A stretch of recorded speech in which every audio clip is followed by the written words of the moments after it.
Check 1, 2. Here we go. Welcome everybody. Sorry for the wait.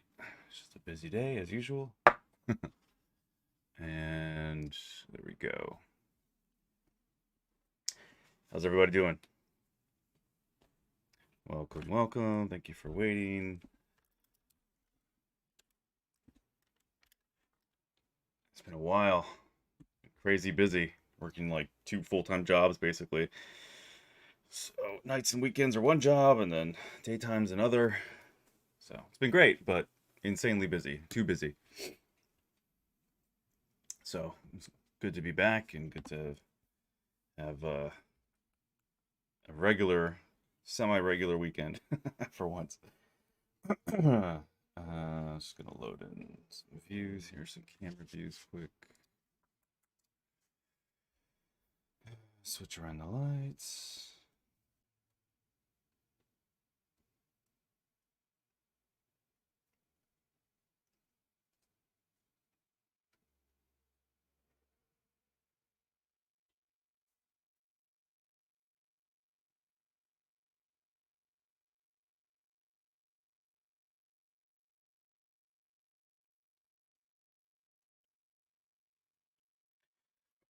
So I think where I last left off, excuse me, sorry, I just haven't spoken a lot since I've woken up. Took the dog for a walk, took care of the things around the apartment, but wasn't really speaking very much, so still clearing the throat. Uh, anyway, I think last time we were just detailing things here. Oh yeah, let me open up Pure Ref. So we're just getting into the nitty gritty. Still might refine some things here or there. Might even still shaping up things a little bit more here and there, but I think we're almost done with the face. Really, it's going to be about pore detail and then hair, getting the hair to look a lot more natural as it comes out of the scalp, as opposed to just the literal like intersection that it's having right now. Where the heck is Pure Ref? Oh yeah, and I wanted to upload update the Ryan's tools. Mr. Kittleston is actually on later today, I believe. Right? That was in the that was in this image. Yeah, he's on it today at 8. Or no, tomorrow. So wait, tomorrow? What is today? 17th? Today's 17th. Yeah, tomorrow. Tomorrow's on at 8:30. So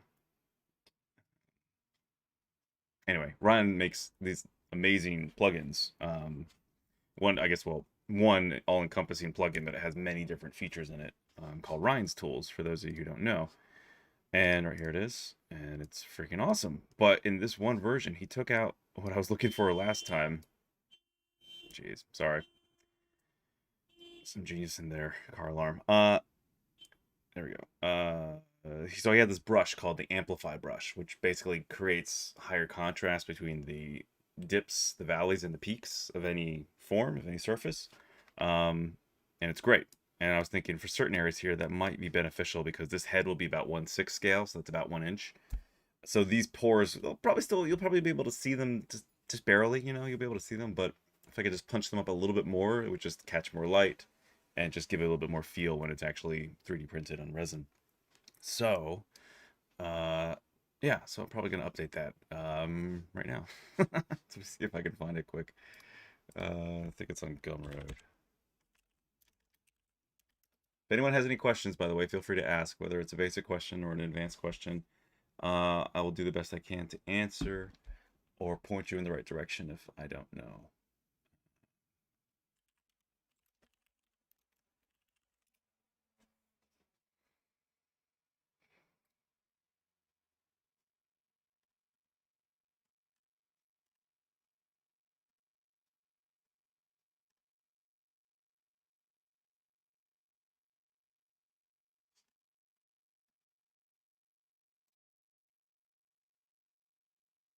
And good evening, Dave Antbar.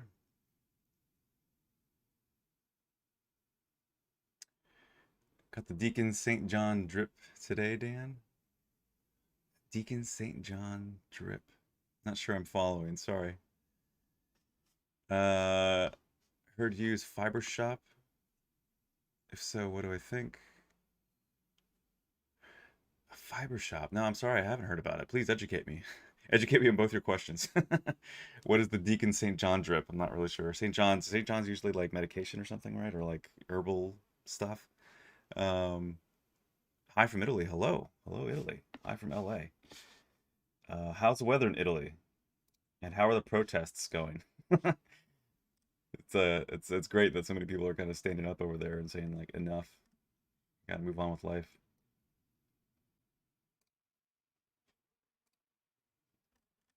So I already bought this and I know they have free upgrades. I'm just remembering how to, I guess I gotta go to the link in the email. Trying to find this thing quick, sorry. There's the email. Okay. All right, yeah, there's the link. All right. So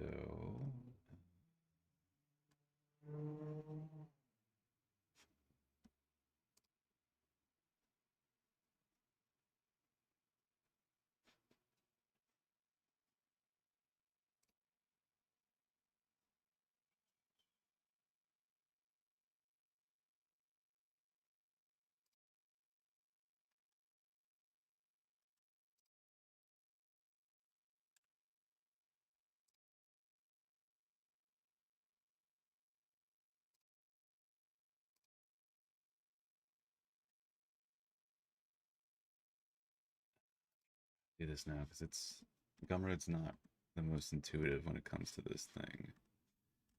How do you just upgrade it? Unless he wants us to pay again? I thought we had free upgrades. Hmm.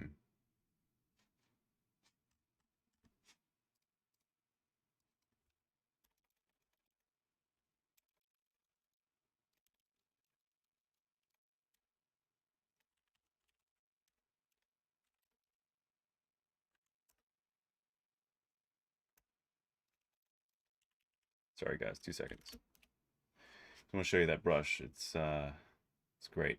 For those of you who haven't seen it, it's pretty awesome.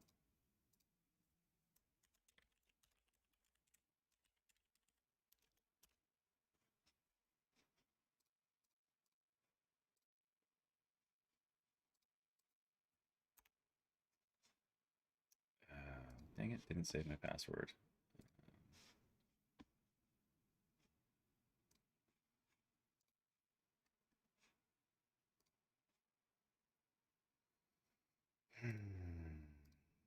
Times.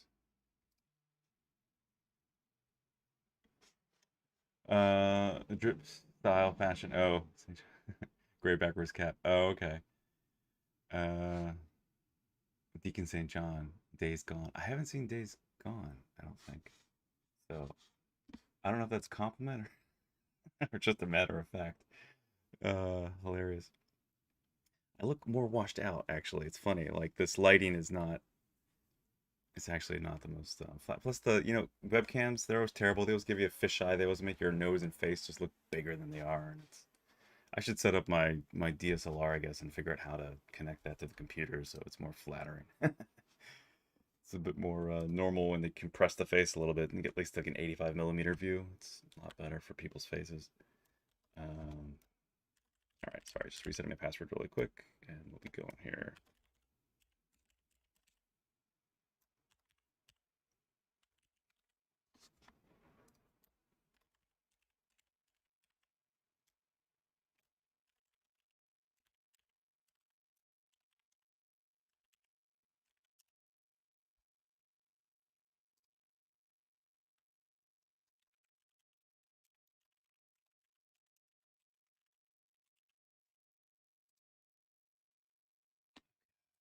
Products.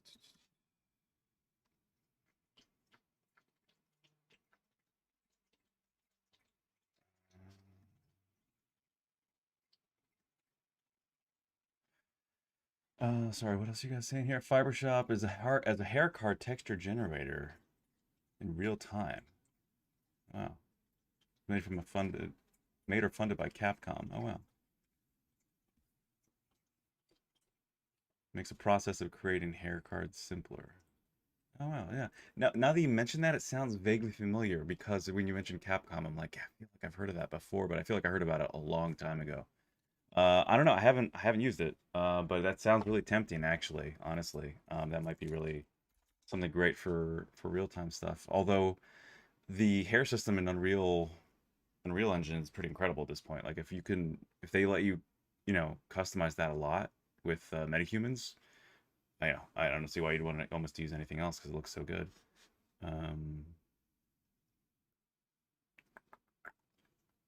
The weather's starting to get cold and no green pass protests.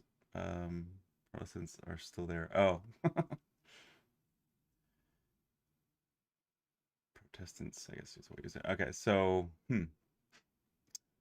so no green pass. So there's no more protests, I guess, huh? Not for now. Were they all cleared out violently, or did they all just go home after a while?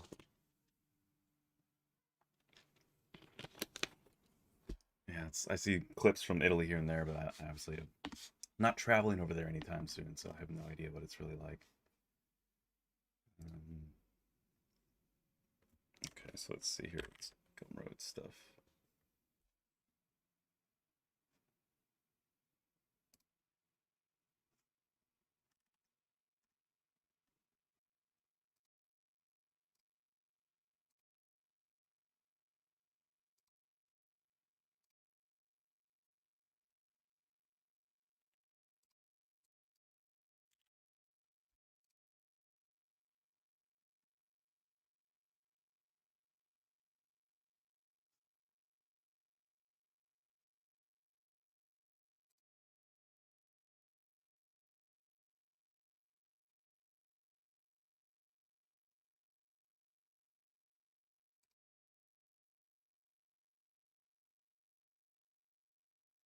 Okay, so I guess I have to pay again, but that's fine, whatever. Okay,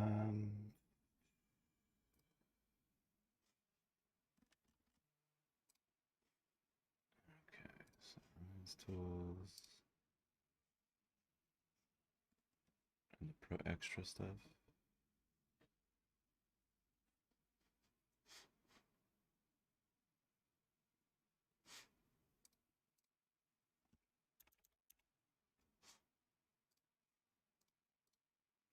I had that before. All right. Let's just install this quick. Might just have to do a quick restart on ZBrush. Just gotta unzip this. Yeah, just gotta plug it into the plugins folder. Just drop it in there.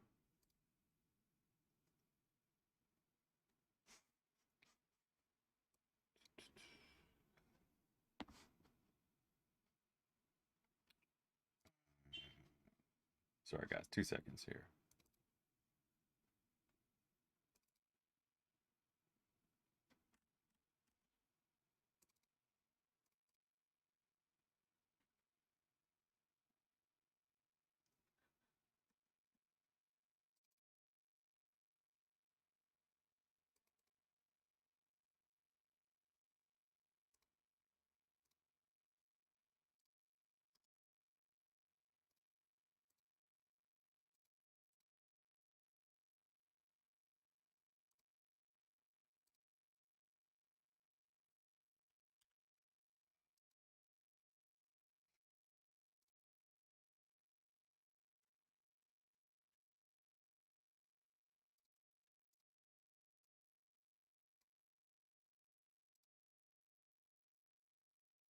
All right.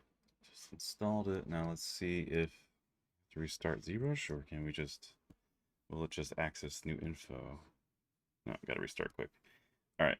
So 1 sec here.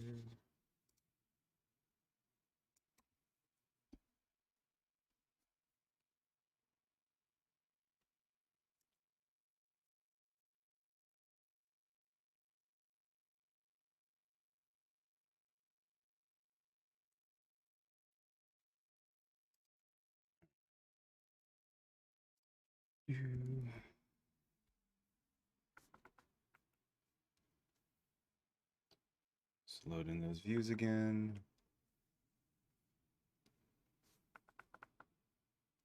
All right, cool. So now should have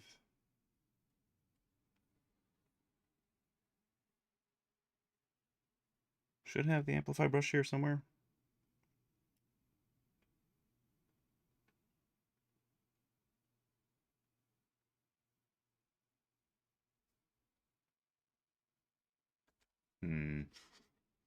I'm not seeing it. What the heck?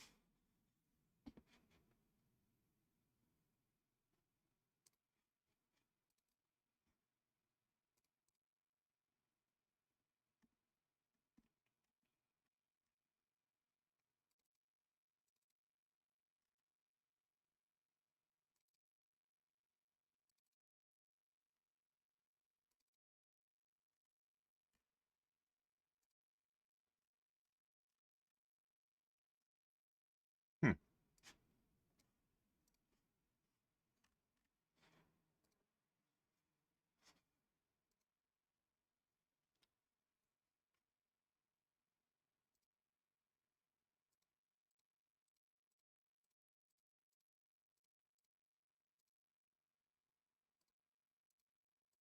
Looking back through his video. Okay, so my menu looks the same as his. I'm trying to remember just where he put the...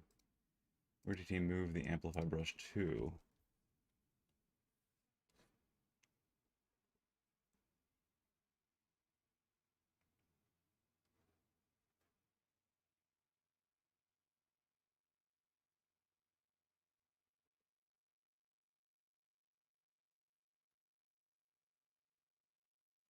It was nice to have anti-aliasing.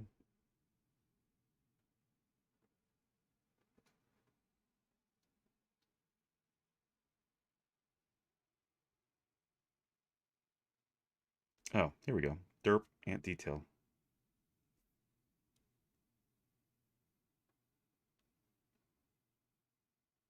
Was that just running something though, or what's it doing?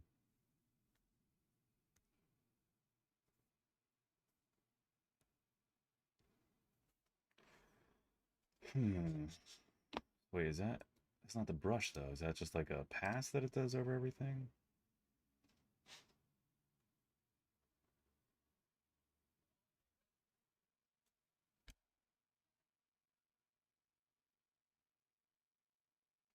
Oh wait, when you click that, okay, then you go to morph target and okay, there it is. Okay, so that's what he's okay, so that's a new method now, I guess, which is interesting. Then I guess you'd have to use like the undo history brush to undo areas, just like you would in Photoshop if you made a global change, but then you want to isolate one area and then bring it back to revert it back to a previous iteration or the previous version before you did the global change. Use history brush like here in ZBrush, and then you can undo that. Okay, so there's also so there's also the brush here. Oh, okay, so you can do both now. Okay, that's just a weird way to access it. Okay, so what you do is you go in here, tap on the amplify detail, then it brings up the brush, which is a weird way to access it. And then also if you come over here to morph target, which I'm always blind to this stuff. It's right in front of me. And I think if you see if we do this, yeah, you can see how it's punching up. It's punching up everything here. So if I undo that, see that difference? So that's just a little bit. If I go all the way, it's pretty strong. But that's really interesting. It's interesting how it does it. It's just such a unique way of. It's fascinating, really. It's pretty cool. So if I just want to do a little bit, did it do it? Let's go back to the beginning here. So I didn't really do any changes. Oh wait, I guess that does do some changes when you hit the amplify detail brush. Come on, let's go. No, it doesn't want to move forward in history. Can we go back? All right. And one more. Okay, so that's the point of transition. Okay, interesting. All right, so it does a bunch of processes automatically that are different steps, and then we just jump to this point. Sorry, I'm missing chat. What are you guys saying?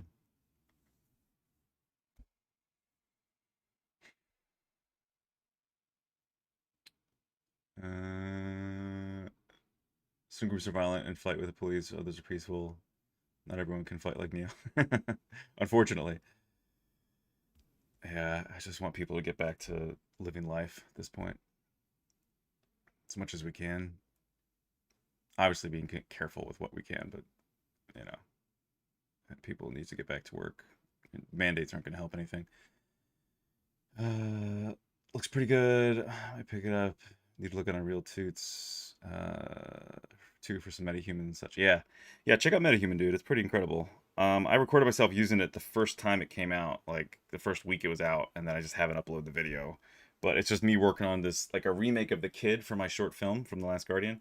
Uh, and it looks totally different than what the version I made myself, but it still looks like, it kind of looks like The Kid, and it also kind of looks like me as a kid.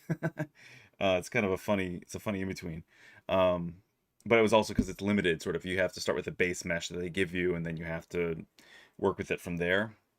So you know, you don't really have full control like you would here in ZBrush or any other program. Um, so anyway, interesting that whole. I'll turn off these extra lights for a second.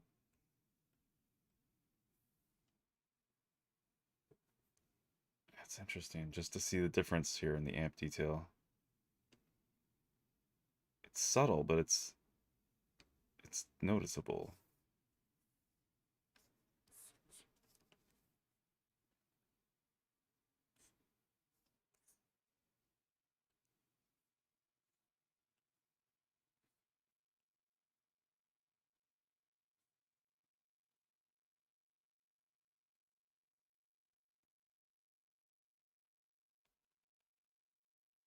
What also makes it interesting is that once you get this close, you start to see faceting again in the how the mesh is um, causing, like, you know, areas of diagonal lines to have stair stepping kind of.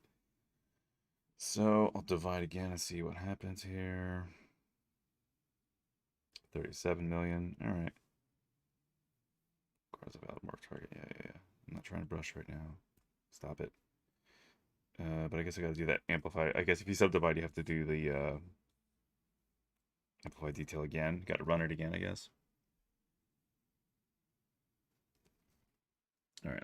Let that process. Eyeballs. I guess it's going to make the head disappear for a minute. There we go.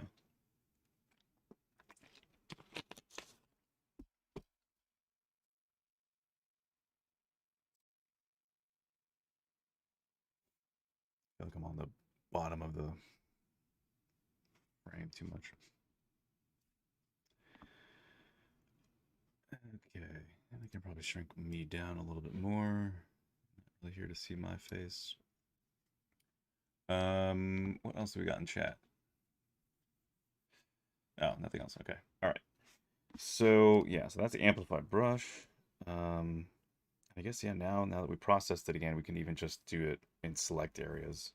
Looks like I just wanted like this area, just a bit more pore depth.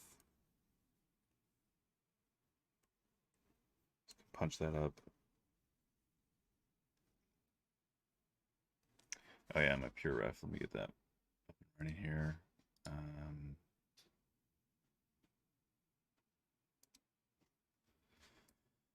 So yeah, so this was the last thing I was looking at. It was this shot from the Matrix, or the second one. I don't know which one. I feel like this is the trailer from the second, but maybe it's from the first. I don't know. It's hard to tell. They do a good job of matching things. It's probably the second, I guess, because he's longer hair. And then what else did I have? Yeah, here. It's like they say the counter doesn't age, but like once you see these pictures of him when he was like, I guess what, late 20s or mid 30s, early 30s, definitely see a difference, but still he's got good genes. It's like my parents. My parents look. My mom especially looks pretty young for her age. Like she doesn't look her age at all. So it's genetic roulette. Some people are just lucky.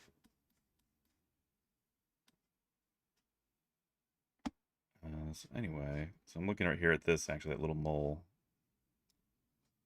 I feel like I know I got that, but I think I might have made it too big. I don't know.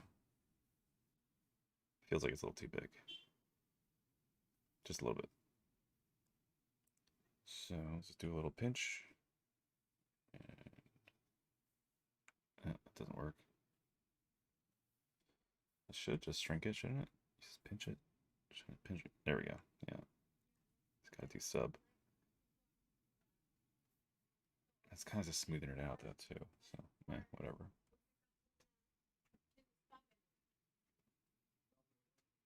Oops. My brain is still in Maya controls. Sorry. I'm working so much in Maya at work that it's like sometimes your brain just conflates the two controls in 3D space. I kind of wish there was a way to just keep them all one. It's just uniform controls, universal controlling systems, so that you don't have to reconfigure your mind to operate in different programs. Dang it, there I did it again. So Alt and drag is, to rotate in Maya, but in ZBrush you just right click, which is great. I love the controls of ZBrush in a lot of ways. For most things. I feel like I'm ruining it more than helping it. Just want to shrink it.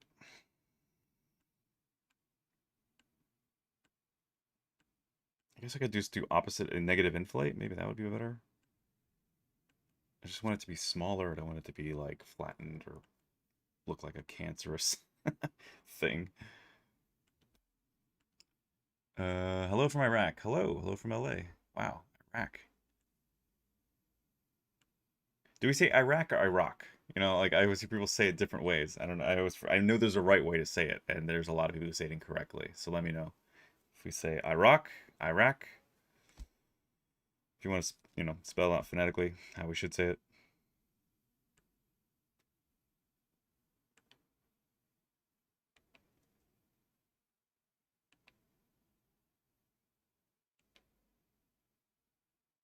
Man, how far back did I?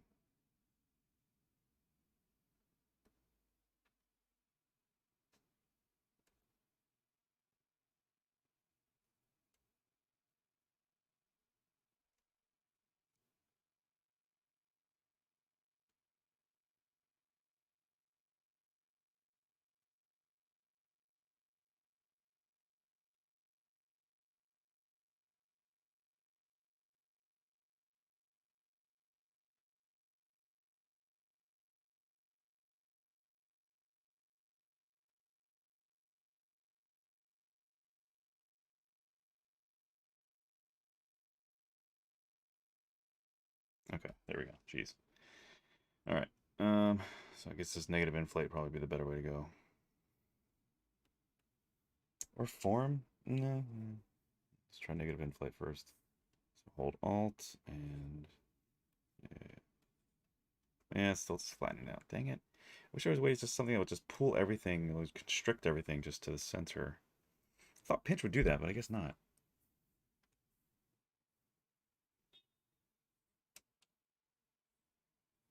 I mean, it kind of does, but it's also like, again, flattening it.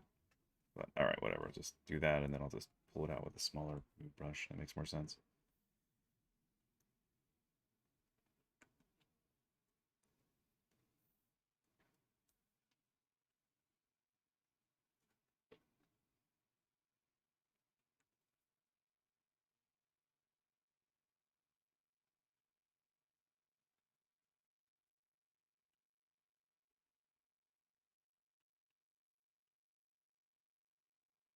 That's better.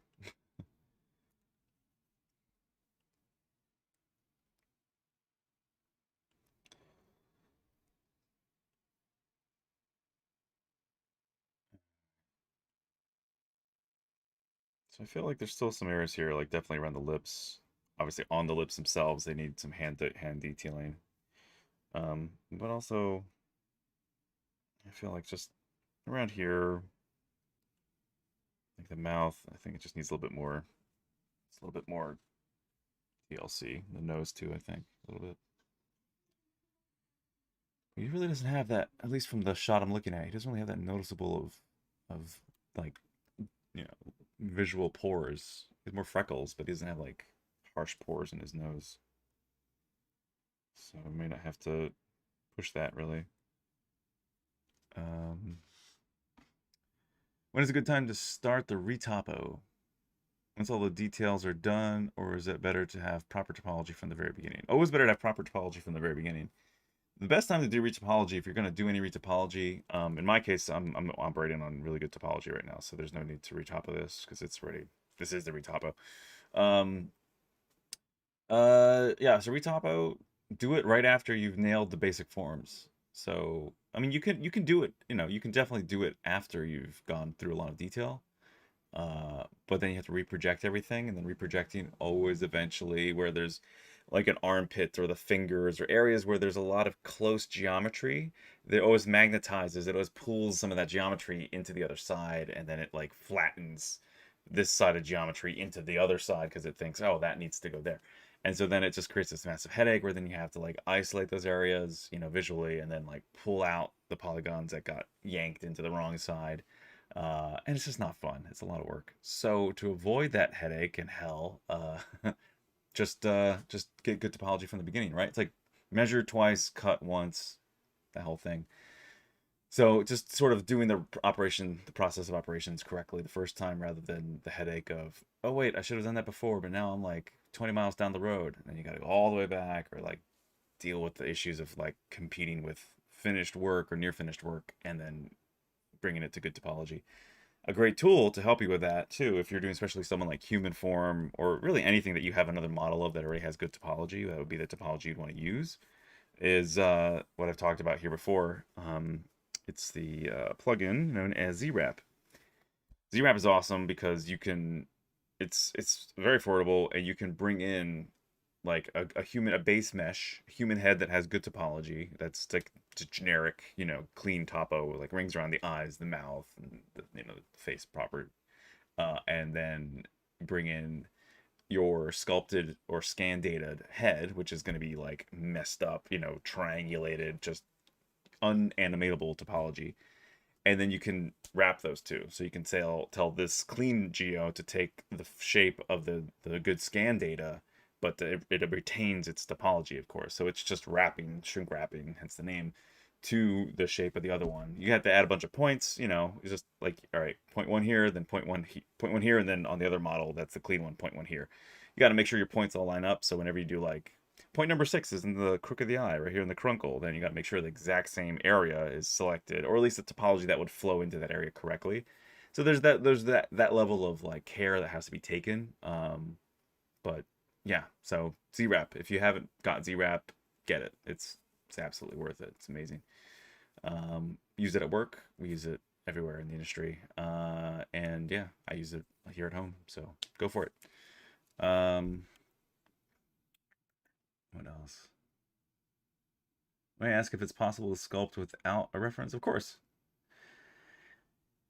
If it is possible, yeah, it's always possible to do without reference. Yeah, sure. I mean, you just can't expect something to look as good from memory as it would be from reference. It's never really going to be the same unless there is nothing to reference, really. Right? I mean, you can be sculpting from imagination if it's a fictional character or a creature that doesn't exist, but even then, you still like everyone knows Tara Whitlatch and her incredible work. If you are creating a fictional animal, it'll still look more believable if you're referencing real animals, right? Even though you don't need to take their exact anatomy, just knowing how muscles attach and insert, knowing proportions, right? There's certain, like the golden ratio, right? There's certain things that just the eye and the human brain identifies as good or realistic or possible, for the most part. So having that teaching, that training in the back of your mind, or knowing where to go find referential stuff that will infer, the species or the creature or the person you're trying to make, that will help your work look more credible. So even if you're not using reference, I mean, you can go without it for sure, especially if you're doing like cartoon or stylized stuff. It's like, doesn't really matter. You're probably going to still fall into different camps, of stylization. You might look more like anime, or might look more Disney, or might look more kind of Disney Pixar-ish, um, and then you start getting into weird territory. Like, I kind of hate Funko Pops. I'm sorry. I know people love them. Some people do. I just don't. I shouldn't say hate. It's a little harsh, but whatever. There's most of them, if not all of them, I really don't care for when they're people, because they just have the big the big black bug eyes, um, and this the square head, and it's just like, I don't think that's a great design, really. It's I guess it's appealing. I don't think it's horrible. I just don't think it's great. Anyway, my opinion. I'm picky. I'm pretty particular in my tastes, so I'm not a big fan of that. So for me, I think like that simplification doesn't really work. Could be better. Um, but that aside, that's something that again you wouldn't need to really do for with reference, except unless again you're doing a known character, and then you at least have to know, you know, what equipment they have or accessories, things that they're wearing, like signature things that would identify them. But anyway, sorry. So that's a long answer to do you have to use reference? No, you don't, unless you if you don't care that what you're making shouldn't look like, X, whatever. Um, what would you say to someone who says sculpting without a reference is bragging? I don't know. It sounds like very young questions. Sculpting without reference. If you're sculpting without reference and you're doing a good job, I don't know. It's not bragging if it's the truth, and if you're not bragging, you're just matter of factly saying what you're doing. But if you're looking just to put yourself above others, then it's like anything else in life. Who cares? If you're a dick, if someone's like an arrogant person, who cares how good you are or whatever? If you're a jerk, if you're a dick, it's like if you're super proud of yourself and all you're gonna do is praise yourself to people, publicly. Be prepared for the smackdown eventually in life. Karma's gonna you're gonna find somewhere in life where you're gonna lack and you're gonna be embarrassed, or you're gonna have you'll have your ass handed to you eventually. That's how life goes. So yeah. That's just my opinion. But I mean, yeah, great. If someone can do amazing sculpting without reference, awesome. More power to them. It makes them a great sculptor. It means that their memory is incredibly good, when it comes to what they've seen and how they retain it and how they can process it. That's you were starting to veer then into savantic kind of abilities where people are like human photographs, like cameras. They just see something once and their brain just sort of absorbs the entire thing, and then they can just output it like a copier, like a Xerox machine, which is bananas. It's incredible. I wish I had that ability, but it's also something that often comes at a detriment to other psychological normalities, unfortunately. Usually socially, in the social department, as far as having normal, you know, interaction with people. But yeah, yeah, it's awesome. If someone can do sculpting without reference, it's great. Um, is that Nicolas Cage? Oh, jeez. Thanks. Yeah, no, yeah, this is Nicolas Cage. Yes, yes, this is Nicolas Cage. You got it.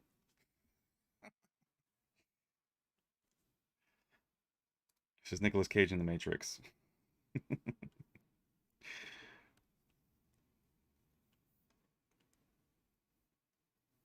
Except that Nicolas Cage has a completely different face. But other than that, yeah. Who cares about their opinion? Yeah, exactly. Let's see here. I was just at a toxic stream. The streamer and his fanboys ghost gone what ghost against me? Gone against me? Went against you? What? For saying you can sculpt a reference. You can sculpt a reference, and I'm a bragger because of it.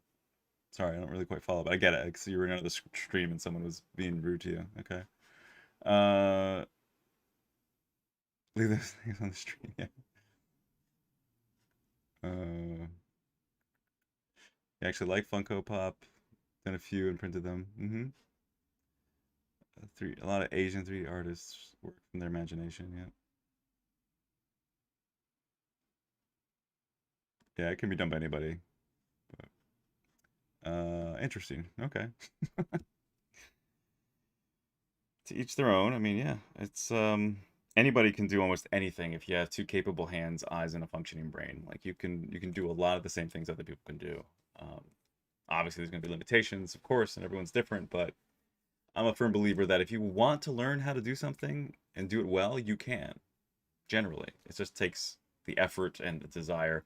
And the difference between a lot of people who succeed in life and those who don't is simply the desire and the drive and the persistence and the lack of just never, not giving up, or the lack of giving up. You know what I mean? Don't give up. Just persist, pursue, work hard. And of course, what makes it easier for people who love it is the fact that they love it.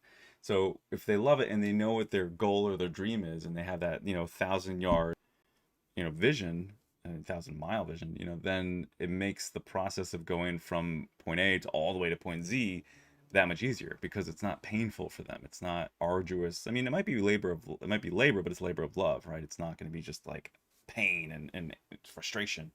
Um, Excuse me, which I find is true for a lot of people who are like trying to learn how to draw, and they say, "Oh, I can't draw anything. I can barely draw stick figures." That cliche. Uh, no, the truth is they have the physical ability to draw like a master. They do. Their hands function correctly, and if they can draw softly, if they can do gentle lines that are controlled, if they have that fine motor skill ability, which most people do, they can learn to draw. It's simply training the eyes to work with the brain and the hands to output what you see, right? And that's just practice, repetition, and being guided correctly on how to observe accurately. Because, right, drawing, and if you're creating, classical training, if you're creating what you see, you're basically trying to be a human Xerox machine, right? So you're trying to look at something and then print it on this piece of paper.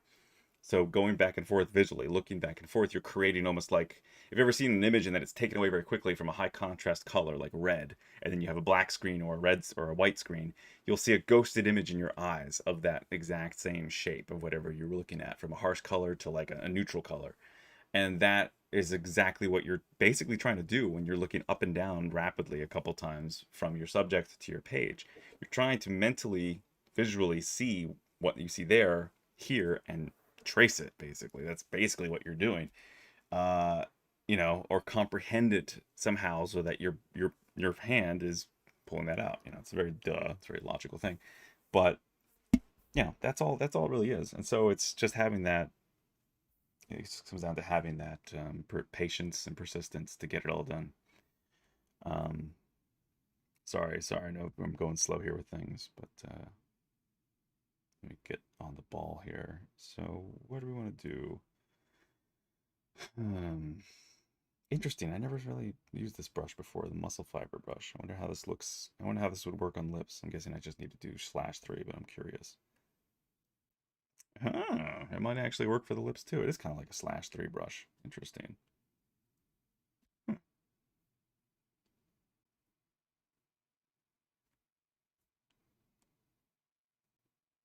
You guys can't hear it, but I'm actually listening to Christmas music right now. I don't know why. I woke up today and I made myself some coffee with cinnamon. I added like all these spices, a little pinch of ginger, cinnamon, and nutmeg, and it's like this vanilla coffee, and it's awesome. And I just felt like I'm ready for Christmas. I mean, Halloween's fun, whatever. I've never been like a huge Halloween fan. I like horror movies. I like good horror movies. I like being scared. I like Resident Evil. I like the games. The movies are terrible. Um, I love the games. A huge fan of all of them. Uh, so I like a good horror flick. I like getting scared. I like horror terror. I like good action and violence and a little bit of gore even. I'm a connoisseur of the arts in general, like all of it for the most part, like bits and pieces from all of it. Good stuff. So I like it. I mean, but people like, I don't get the whole thing of people are like, I love Halloween. It's like, you're a Satanist? Like, I'm just joking. I mean, but no, but people are just like, they're so goth, or they're just so like into the, just, you know what I mean? Some people, I don't know. I don't get that. I don't relate to that at all. It's like, go off and enjoy yourself. That's fine. Whatever. Teach their own again. But there's no nostalgia really. There's not a lot of warmth and heart to Halloween. It's just like, let's get scared, or that's gross, or that's like a cool monster. But there's not the love and the warmth of the holidays like you have in Thanksgiving and Christmas, right? Christmas is just such a great time from my experience in my childhood. I have so many fond memories of being with the family, and um, yeah, just good food and just great memories and long conversations and fireplaces and hot chocolate, and just I had a very picturesque childhood. And a nice, like a lovely life as an adult, I should say. Okay, I'm very grateful for the life that I've been able to experience. And there's definitely been trauma. There's definitely been suffering too, for sure. Because my mom and my mom got paralyzed when I was a kid, and and then she finally came out of it or whatever. But we had a huge car accident when I was a child, and that was traumatic. And then like some guys tried to break into my house when I was 15, and that was insane. And I had to go to court for that and testify. One of them died mysteriously from a bad batch of heroin in prison like 2 weeks before the trial. Like crazy stuff has happened in my life. Like movie level insane stuff has happened. But I still look back at all the fun stuff, right? And I look back to the holidays, and those are some of just the best memories of my life. And it always involved family and friends, you know. And as you get older, it's like your family expands. But in my case, it's not that I've grown closer to any of my extended family, but more so, sadly, we've all kind of grown more apart. But you don't choose your family, right? Like my immediate family, I'm always going to be close to and love them, of course. But my parents are still married, and like 40 some years later, it's awesome. And they're happy. And my sister is a great older sister, and yeah, and then it's just my family expanded through friends, right? So then we had like Friendsgiving here in LA a couple times because I couldn't go home either because I was too broke or too busy, one of the extreme or the other, or and like this last time, of course, where it's like it's kind of a mixture of everything. It's like lack of work sucked, so it really wasn't like I could have flown home, but it wasn't exactly the wisest choice to make financially. Sadly, because the arts, you know, it's rough. And 2020 was rough. It was just like no work practically, very little, extremely. So it was just like financially tight. And then, of course, all of us were like, well, we don't want to spread anything in case we might carry something, you know, God forbid. So anyway, but the holidays are just, I don't know, it's just a great time. Christmas in particular for me. And and yeah, so anyway, a long rambling here. Just say I'm listening to some Christmas music right now because I'm like I'm looking forward to the holidays. I'm ready to get my tree. I'm shopping for Hallmark ornaments. Yeah, like let's go. All right. I don't know. Anyone else out there have fond memories of Christmas, like good times with family and friends? I mean, it's like I can't be the only. I was walking past an apartment in my complex yesterday or the day before yesterday, and I heard Christmas music coming out of the apartment. Like someone else was feeling the same way. They're like, I'm gonna play some Andy Williams right now. I'm gonna play some of the Carpenters, like the classic stuff, right? You know, a little Tony Bennett or Bing Crosby, Nat King Cole,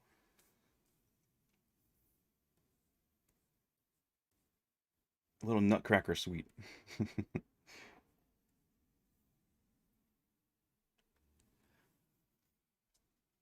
uh,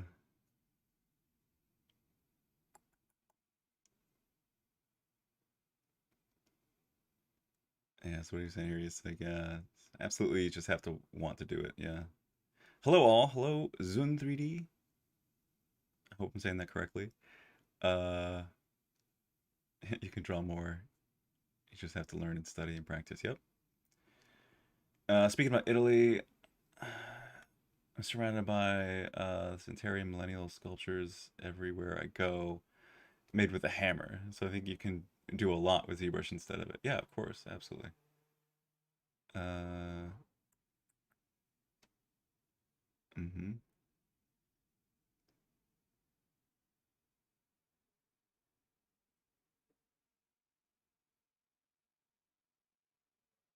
You use the cursed bee program. Crispy leaves, friends, good times, riding the streets, carving pumpkins. Yeah, yeah, I guess that's true. There's I mean, I just didn't have a lot of that. I didn't have a lot of those experiences growing up. I mean, we didn't really. My home was kind of a bit more conservative, so we didn't really celebrate Halloween like fully like that. Um, See, I don't look at Halloween as a holiday either, though. I just look at fall. I love autumn. I love the fall. I love the pumpkins, and I love the leaves, the smell of the leaves, right? All the leaves falling, and the bonfires. We know, have bonfires and s'mores, and just outdoor activities in the chilly weather, and putting on nice coats and sweatshirts, and that there's that coziness, right? And that um, I don't know, yeah, that charm and nostalgia to the autumn, to the season, to the fall. But to me, that's not central to Halloween. It's just the season. It's like a couple months worth of beautiful, unique weather, which we don't really get much here in California, unfortunately, not in Southern California. So it's a little bit. It feels a little bit more like fall here and there. Like the other day was when we walked out, and it's like, oh, it's chilly. It's like it's in the upper 50s, which I laugh because I grew up in Pennsylvania, where it's like, you know, anyone who's from the East Coast or from anywhere that has a full seasons, like the fall, it's like when you start getting into the 40s and 30s, now you're talking, right? Now you're talking. It's like now it's chilly, and below, of course, it's insane. But if 50, we become so soft. We just become so we just become so accustomed so quickly to this. We adapt to the climate that we're in. Now I'm like, oh, it's 50, it's freezing. Like, oh my God, it's in the upper 40s. What? I mean, that is getting kind of chilly, but it's kind of pathetic how when you're so used to like beautiful 75-degree weather or 80-degree weather here by the beach, and then a nice cool low pressure system rolls in at like a nice brisk 63 degrees. You're like, oh, get the sweatshirts, get the jackets. It's ridiculous.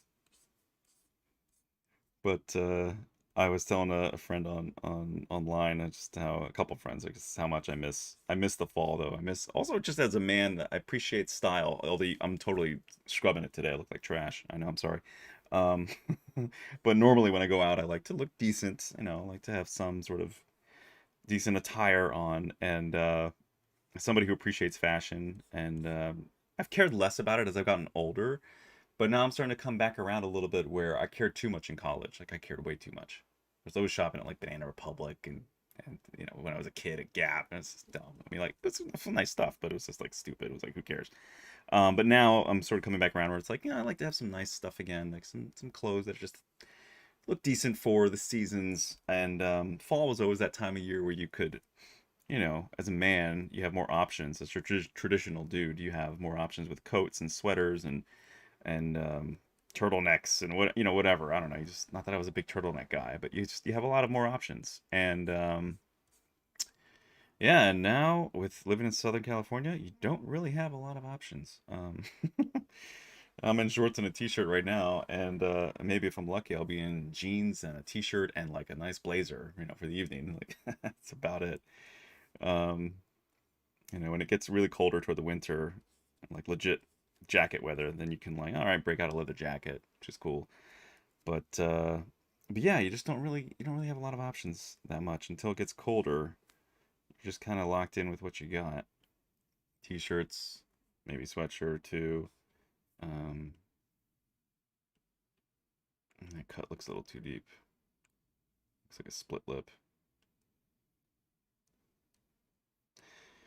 I don't know. This muscle brush is okay, but I think I might just go with the /3 and bring this down. And let's see. Well, I don't know. The other one is more. It's got more. It's got a bit more pinch to it. I don't know.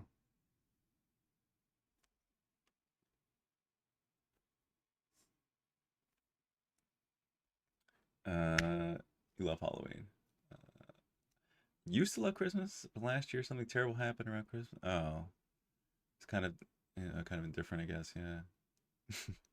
I know. I hear you. I'm sorry. I'm sorry that something happened. I know. The holidays can be really hard too when you have a loved one that's passed on, or you've lost somebody, or you know, something else has happened. It's always hard. I know. It can be a very emotional time for sure. Um,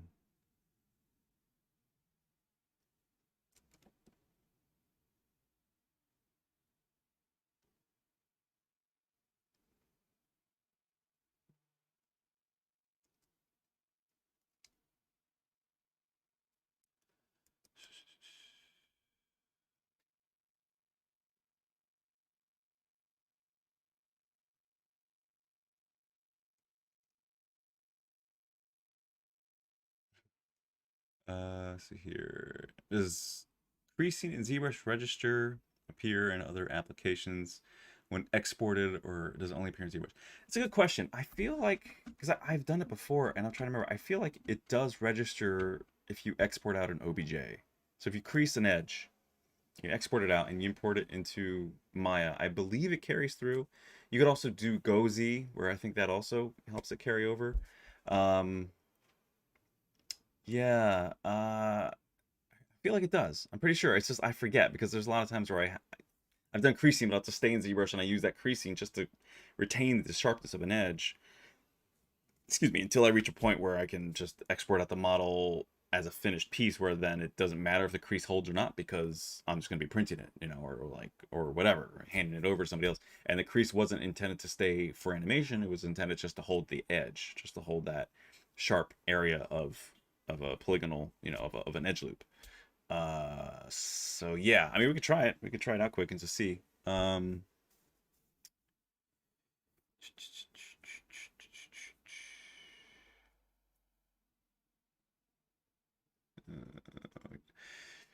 Yeah, maybe. The deep cut, yeah, maybe. I don't know. It didn't. I'm looking at his lips in this photo, and I'm like, nothing is that is that noticeable. But these are too soft right now, because when you look at this distance, or like this distance, like which is, well, so like framing it up around here is where that photo is, and you can barely see. You can kind of see some lines there, but his are a bit more defined. So, but it's not about depth so much as I think it's about width. The width of the crease is wider than what I have here. Maybe it's a little bit of depth too, but I feel like much of it is just the width of the line. So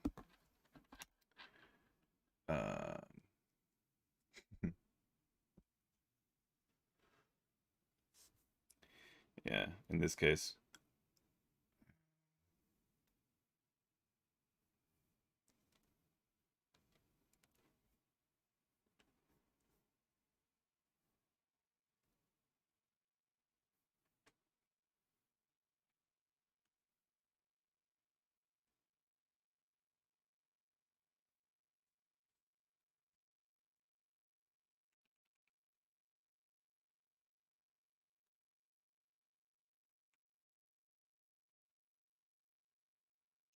All right, let's go back with the /3. What time are we at? We're at 3 already. Okay, now we're up. Kind of like the crow's feet, but a smaller scale. Kind of like crow's feet, yeah. Maybe it's clay buildup. Yeah, I was just trying that out, and I'm like, I mean, it's like I like the way clay buildup messes with the surface sometimes, but here I feel like probably just need to do. I think I just need to do /3.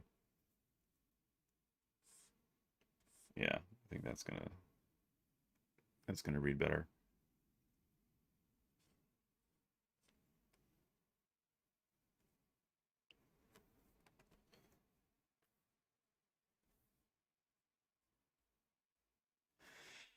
Monster Mig, where are you at, by the way, as far as like location? Are you in the States? Or are you on the East Coast? Or sounds like you had time in cooler climates or due for the autumn season.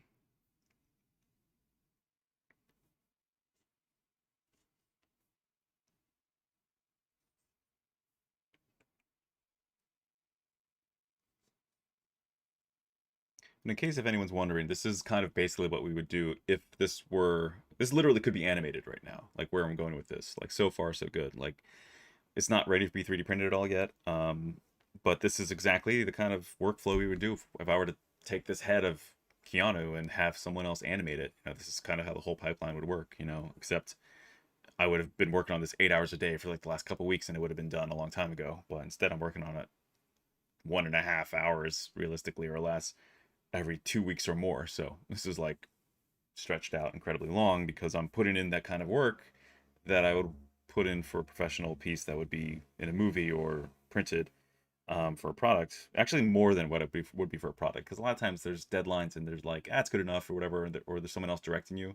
Here I'm just doing it myself. I'm putting in my own, desires and time frame or lack thereof. Just going until it's good enough, until I think it's done. Um, but that also means that I can take as long as I want. So hopefully this will be one of the most realistic sculptures of Mr. Reeves that is out there. It would be cool if I could actually like sell this to a company that would want to produce it. Because I think of like Prime One or what's the other one that's a good one? Iron Studios. They have some great. I'm a huge fan of their Jurassic. Well, I shouldn't say this. The Prime One, I think it's Prime One. I forget which one it is. I always confuse them because there's Jurassic Park has its licenses all over the place now, but both of them, there's a smaller scale set of like raptors that just look off. They are kind of off, unfortunately. Like the face and the head's just off. And I wish I could have. I've tried to reach out to them just to show them my stuff because my raptors are like pretty much 1-to-1 with the film. But haven't heard back, so I don't know. There's a bigger scale raptors they have, which I think I know the artist who did them, and it's great. They look really good.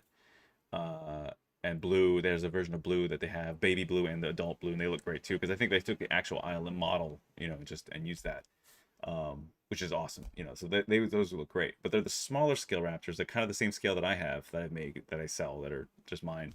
They just look off, unfortunately. But anyway, those companies, they have great human characters. Like their sculptures are amazing. And their bigger dinosaurs, like I said, are great too. Like I have one of their T-Rexes.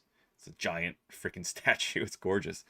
It's great work. I think I know. I think I'm pretty sure I know which artist did it too. They did a great job.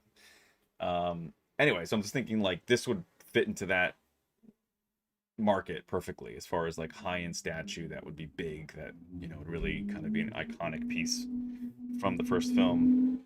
But I don't know if any of them have a license from Warner Brothers, or I guess the Warner Brothers is the ones who owns. Yeah, because I know Village Roadshow helped create it or help fund it, produce it, but I guess Warner Brothers holds the license.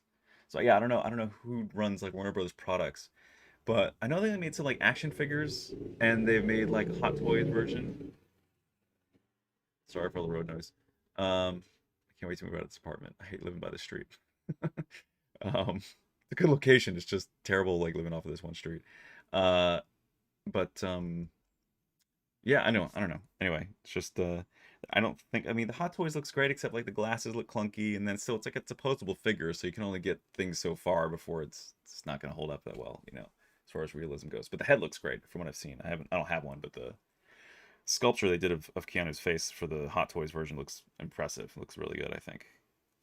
Whoever they have doing those 1/6 scale heads, they're just phenomenal. They nail those likenesses so well.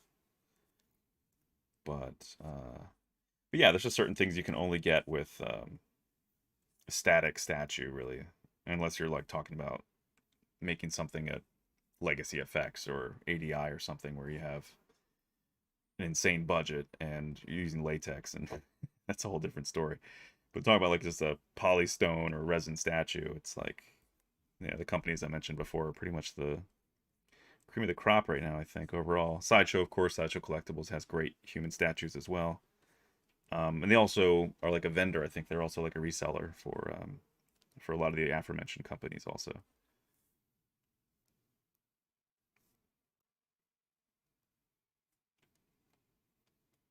Actually, I think I need just a few of these here, less than I have.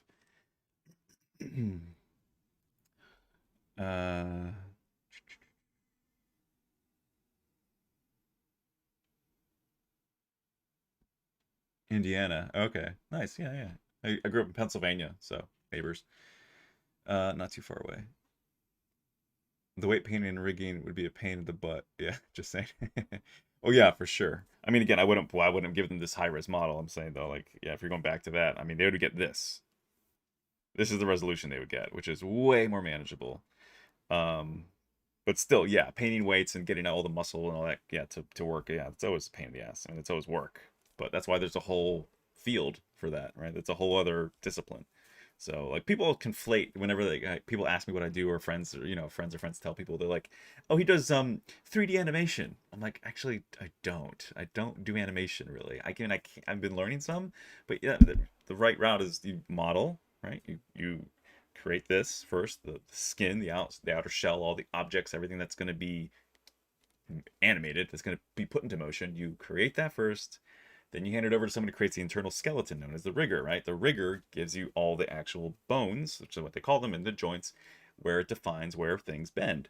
Then from there, which is why you need clean topology, so that if you have triangles here, they won't deform, because they deform on the points and edges, right, of where the polygons are formed, which is why you want rings, edge loops, right, that go this way, and then those that run lengthwise. So you have quads, you have squares. This is just a basic thing for anyone who doesn't know. And so that's where, if you think of rings running around the arm this way, and then you think of them this laterally, then it will deform correctly, right? But you have triangles in there, then it's going to start bunching up and it can't work. So that's why we need to have clean topology. So then once that's done, you hand it to the rigger gives a skeleton, and then from there, the rigger can hand that over, or if they are also an animator themselves, can then be animated. So then they can give motion. And in between there, rigging also encompasses painting weights, where you actually will then have a kind of a black and white mask, right? So you have like everything's black and you start painting white.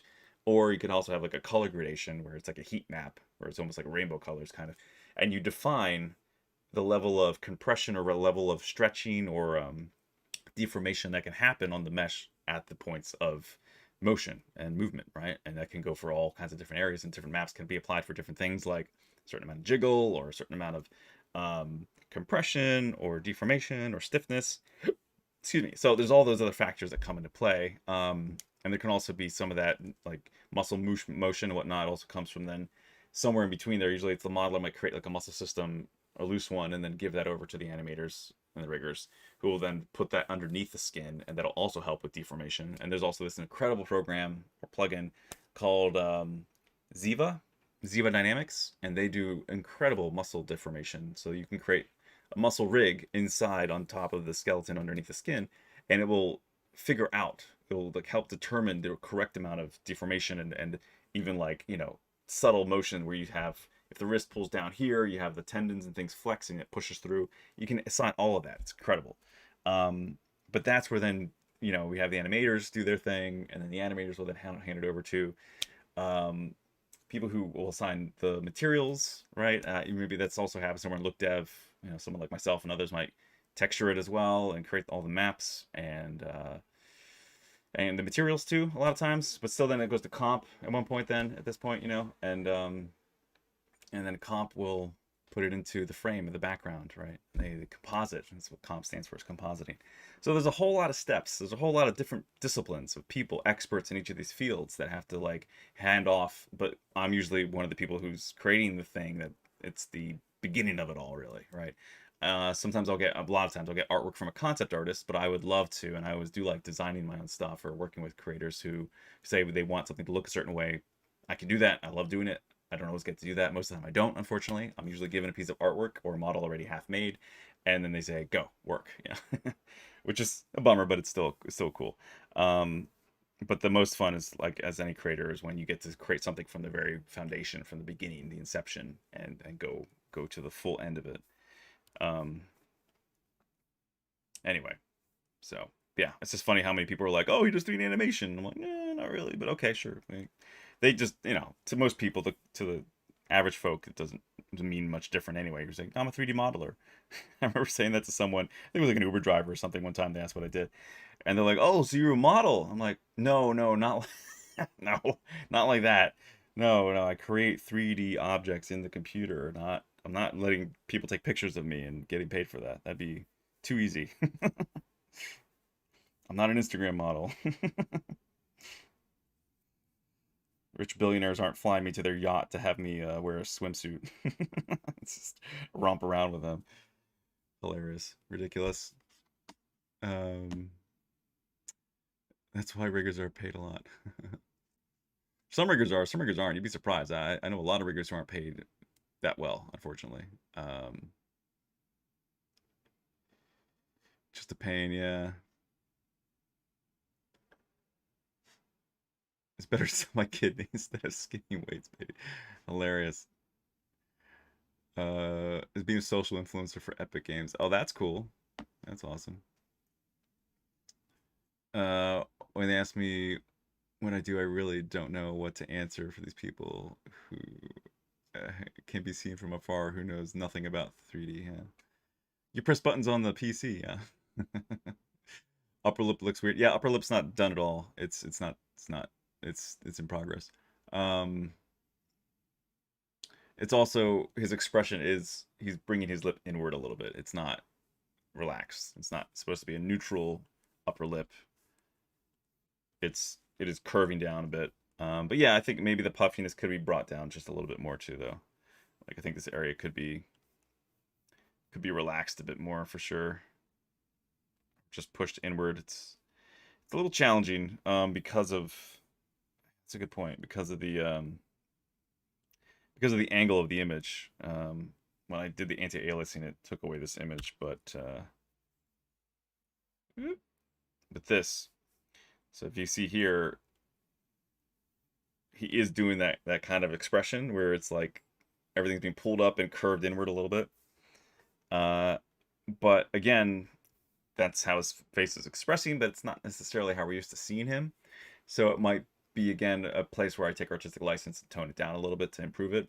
So yeah, thanks for mentioning that. Because it makes sense in motion, but when you freeze frame something, people's faces look so weird when you just take a moment in time and keep the face static like that, when it's never meant to be that way. It's naturally viewed in motion, so it's an expression. It's something that's like taking one letter out of a word, it doesn't hold the same meaning as the whole word, right? Which is like a facial expression has to have a beginning, middle, and end. Otherwise, if you're just stuck in one position, it doesn't translate necessarily the best. So it's always a balancing act to pick that right expression that works in a static pose versus something that's in motion, that's in a flow, where it can look weird. Yeah, I think you're right though. I think this is a little bit like a little puffy, a little bit maybe a little bit too much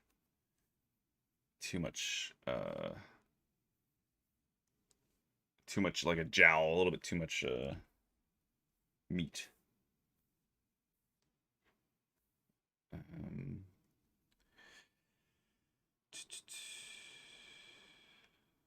do kids find my job cool? I don't really interact with a lot of children.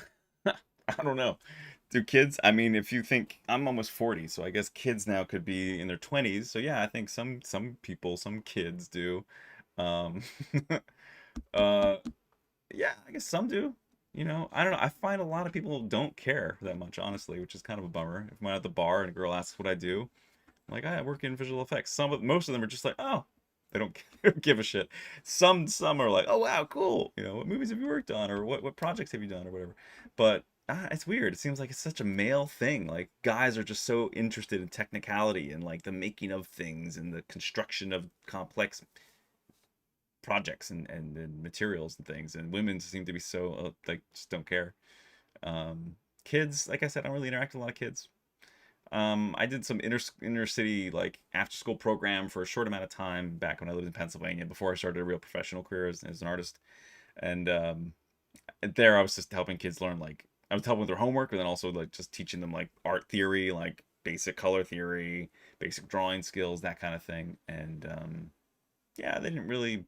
They saw some of the work I did. They thought it was cool, but nothing like nothing really stand out. Um, let's see what else here. Oh, the days of being an Instagram model and managing OnlyFans, hilarious. Uh, what else here? Can find any job cool. It's in the right light. Yeah, that's true.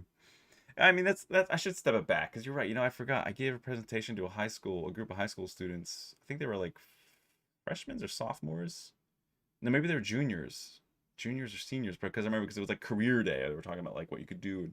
So I gave them a presentation of like behind the scenes kind of like a montage of all the different types of work that goes into the movies I love. And then I showed them. Then they're like, "Oh, that's great, but what about your work?" And then I was like, "Oh."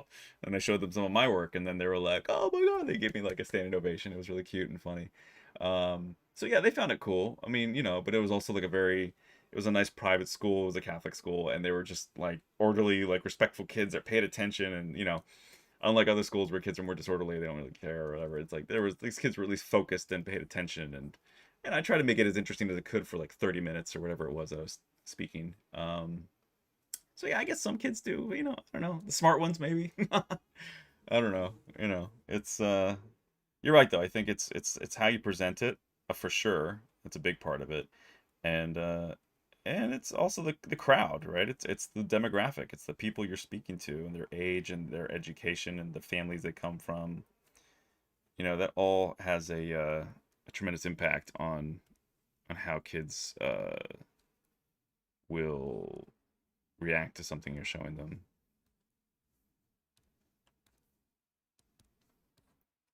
So I'm turning on the scan from the game from Cyberpunk, which is not that one, it's this one. And then, so here you can see how it's triangulated, but this is for a game, so that still works. But it creates sort of faceting when you subdivide it up. I had to, like, you can see the faceted over here a little bit in the head, so I had to smooth it out a lot. But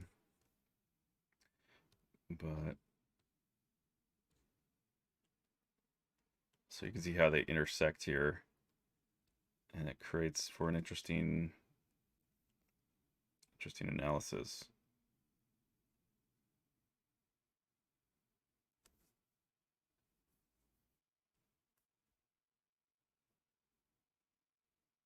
So I feel like here that's surprising. I guess when I amp detail, it did shrink some of the face down a little bit, which is a little bit of a bummer. Um,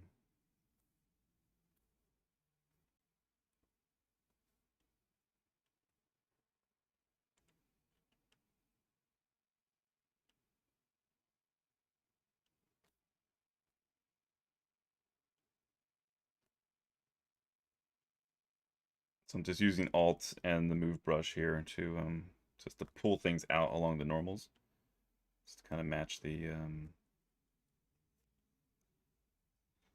distance of the face where it should be. Oh, autosave. Yeah, I think when I did the amp detail, it did bring things down a bit, unfortunately. But not a big deal. It's not too significant of a change.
Yeah, I'm just getting a ton of Twitter notifications, and I just see now Elon's tweeting.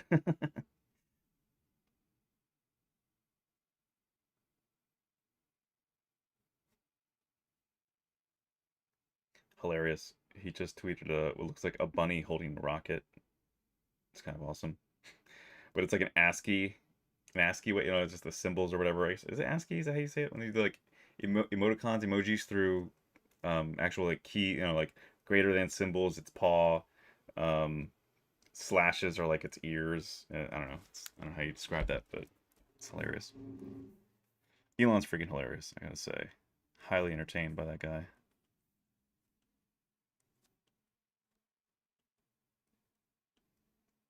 And if you guys catch the SNL clips of Elon, I love the one that he does the whole like realistic Mars thing with Pete Davidson's character. I forget his name right now. It's hilarious.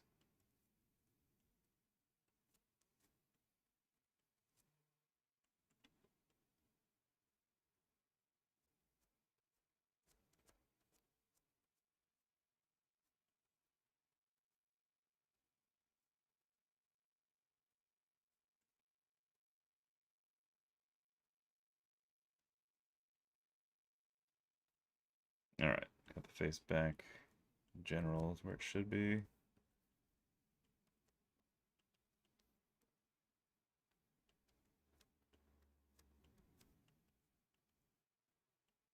Lips are going to be off, of course, because the mouth is open, so there's going to be that.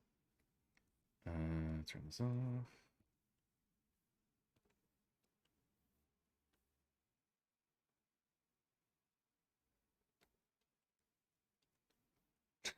Oh, wow. Now it looks totally off. Wow, that's amazing how much of a difference that made. Oof.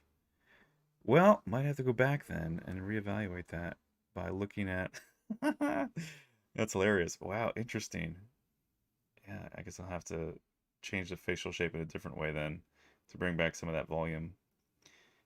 Uh, Interesting. That was funny. He almost had like a Simpson character kind of look there. That was pretty funny.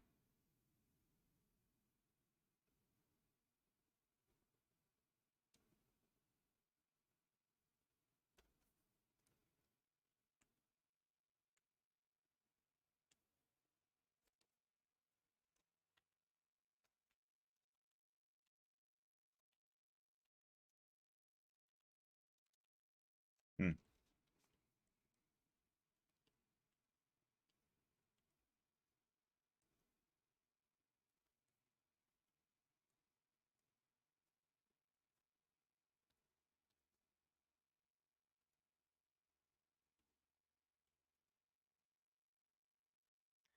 So what else I could do to fix it, sort of, would be to shrink this head slightly and see how that works, just to help match things up. Because if it's just a matter of just all axes just being shrunken slightly, that doesn't matter in the end, because then I can scale everything up again a little bit to be proportional. It's all about proportions right now. There's nothing else to be proportional to other than the eyeballs, so, and the sunglasses. So it's still like completely open-ended here. All right, so center this up and just bring this down a little bit.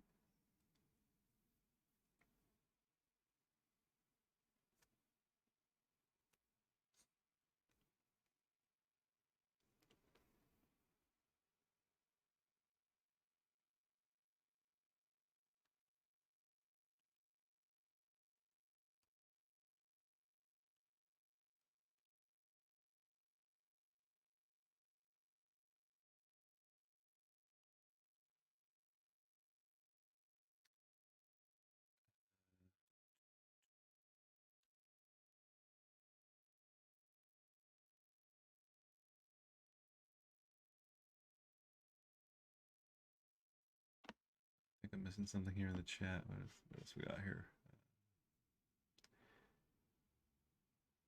It's like a meme. They don't know that I worked on that movie. Stand in the corner with a drink. Hilarious. Yeah. Charlie Barta, hello. Spearchuck77, hola. Games for triangulation, especially being rendered with the PS5 using X8X Zen 2 core. Oh, yeah. And like almost 2 teraflops, yeah. Which is why Cyberpunk is garbage on the PS4. It can't handle it. Uh-huh. Elon's your hero. Yes, ASCII, okay. When put in text format, yeah.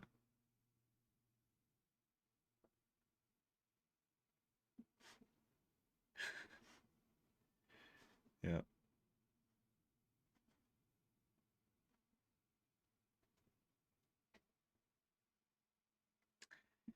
Yep. I do go on tangents. That is true. There are tangents, and then there are crazy long bunny trails. I go down the crazy long bunny trails sometimes. That's one of my weaknesses. My kryptonite is lack of brevity. I gotta struggle with being more concise. I think it's I have to struggle with being more concise, and also apparently my S's. I have a friend of mine who's a voice coach. She's like, your S's, you hold your S's way too long. Sorry.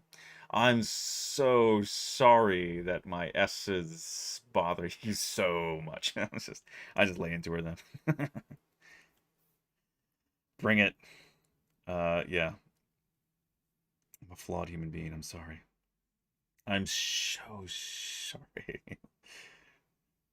Yeah. Now everyone's gonna be like noticing that. Be like, does he hold his S's too long?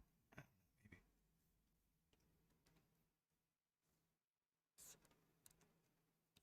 I think it's only when I'm thinking. Sometimes I'll sustain an S. I'm just like, that's like I'll do that, but that's because I'm thinking, and it's dumb. It's a dumb habit, I guess, but I don't intentionally do it. It's all subconscious.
I might keep having this down here. I'm just gonna move this up because I keep going up and down just to get to that. It's annoying.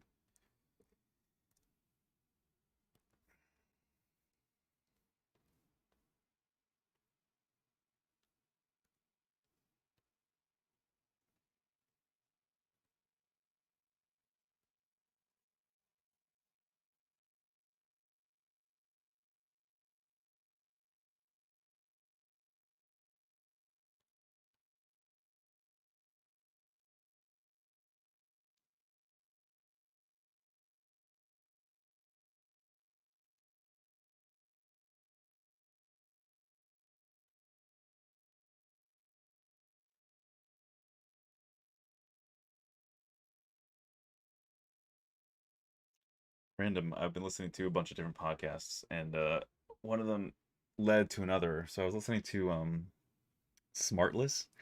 It's with Jason Bateman and Will Arnett and the what's his name, Sean Harris? Is it Sean Harris? I forget. It's the guy who was the gay guy on Will and Grace, the funny one who was always like their Kramer. He was like burst in.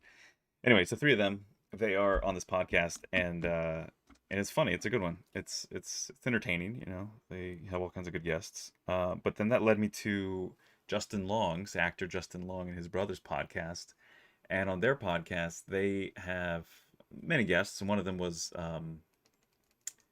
Fred. I'm just blanking on his last name right now. Fred Savage, who was the main actor, of course, from the show The Wonder Years. And I grew up in the 80s, early. I was born 82. So I remember seeing that show start a lot of times. And for whatever reason, my parents were like, we don't really want you watching that just yet. Not that there was anything, because I'm watching it now and it's like I'm finally going through it, and it's hilarious and charming, and there's a lot of like universal truths that are just true for kids of all ages.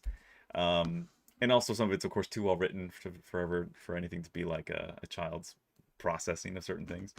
But it's so much of it resonates with my childhood and like growing up in suburbia with neighbors that you can run between your houses and in the street and play basketball and whatever. And it's just a lot of the childhood normalcy that was the America in the 80s, and they made that show in the 80s, but it was taking place in the 60s. Um, and it's just funny. It's just funny to see so much of the common ground that they tread that is such a universal experience for so many people. And I'm trying to remember why I even brought that up. Has anyone, I don't know, has anyone seen The Wonder Years? Did any of you guys grow up with that show and enjoy it? I don't know that I would have enjoyed it as much as a kid because I was about his age when he's like 12 and 13 in the beginning of that show, and that's I think around the time that's how old I was, or maybe a little bit younger when it came. I think it was younger. It's probably like 8 or 9. I think when that show started. I don't remember the exact years that it started. I just remember it was on a lot when I was a kid, but never really was allowed to watch it just because I think they didn't want me talking back, giving slip to my parents any more than I already did, because I was a pretty verbally combative child. I was kind of a disobedient kid to some degree. Definitely not afraid to talk back to my parents, even though I got spanked and got grounded, and I got my whoopings. I got my punishment. I was always an outgoing person and very outspoken, and not afraid of anybody. So definitely got my ass handed to me a bunch of times until I learned my lesson when it came to talking back to my mom or whatever. But the show's great. I don't know. I've been really enjoying it as I've been going through it. A lot of nostalgic moments in that show. Just like I said, a lot of truths. Just a lot of like suburban life experiences that just common, universal for kids of all places, I guess. But I could just really identify with a lot of it, like growing up and parents having the station wagon, and it's just a lot of the same things. It's just funny. It's very charming show. It definitely I can see how that inspired Freaks and Geeks, because I loved Freaks and Geeks when that came out. I watched that religiously until it was taken off, and I can't believe they took it off after one season. It's such a good show. Um, yeah, I love that show. But um,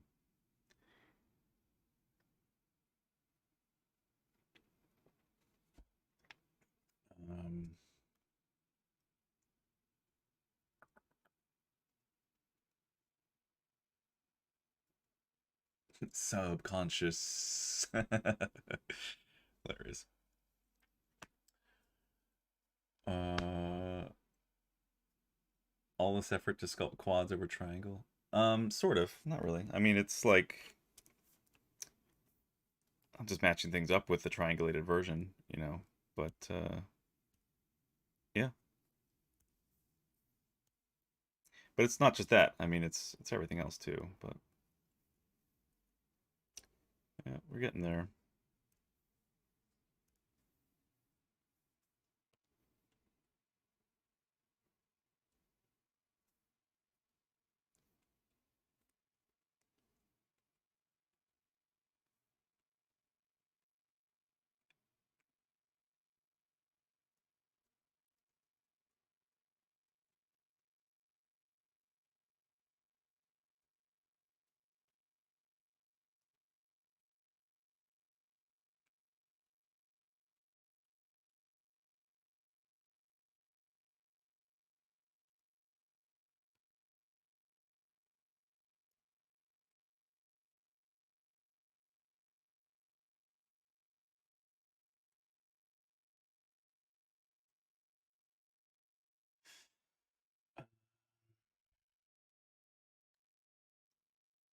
So do you do texturing as well, in UV marking and baking? Yeah, yeah, yeah. I do texturing and UV and all that. Yeah, for sure.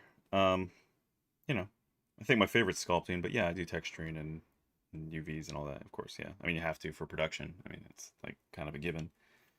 Um, yeah. I mean, it would be nice if there were people who just hired you just to sculpt, not even to UV. I'd be like, wow, that's awesome. That'd be great. But then I think I'd get too lazy and too dumb. Exodus says, I saw it. I didn't grow up with it, though. Okay. Wonder Year started in 1968. Is that when the show premiered? Or is that when... Because, no, I thought it premiered in the 80s. Pretty sure it premiered in the 80s. And it's the year that it's supposed to take place is in the early 60s. Yeah, no, it definitely premiered in the 80s because Fred Savage is like my age. He's like a little older than me. He's not. So they couldn't have filmed it then because he wouldn't have been alive. But yeah, the story starts in 1968, right? Yeah. But it premiered in like 1980 something. 84? 88? Somewhere around there. I think it's like 88. Yeah, 88. Okay, yep. Yeah, yeah, yeah. So yeah. So yeah, that's all right. Yeah, so I was pretty close to his age. Yeah, like I said. So I was born in 82. I was like 88. So yeah, I was like 6, 7, whatever. But yeah, good show. Fun show.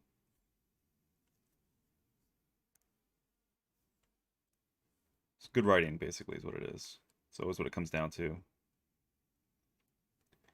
And a good movie, and a good story, it all comes down to who wrote it, and then of course how it's delivered. But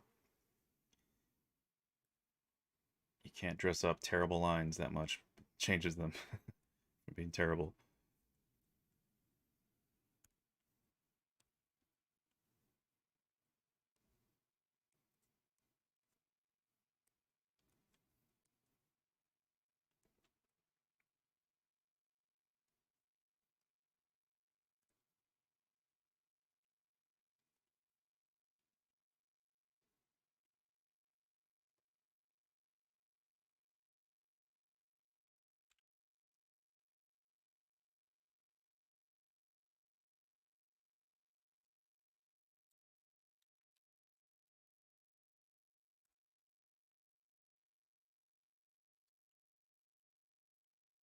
Now I'm totally doing this backwards and whatever, but oh yeah, it's pretty close to where I had it lined up anyway. Amazing. Probably off though when I do this. Oh, not much actually. Wow. I guessed it just about right. Crazy.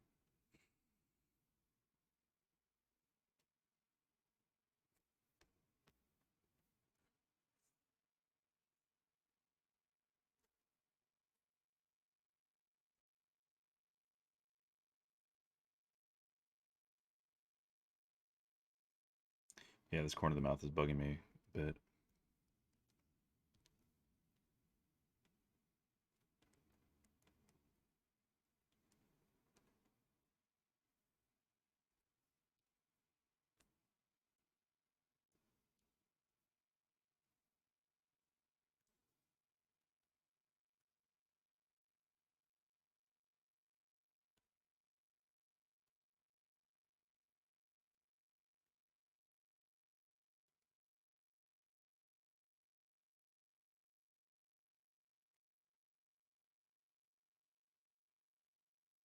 The ironic part thinking about Wonder Years is that like I said, I don't think my parents really wanted me to watch it because they want me to pick up bad habits from the kid in the show. But like the kid's actually a really good kid. Like Kevin Arnold, his character is such a good kid.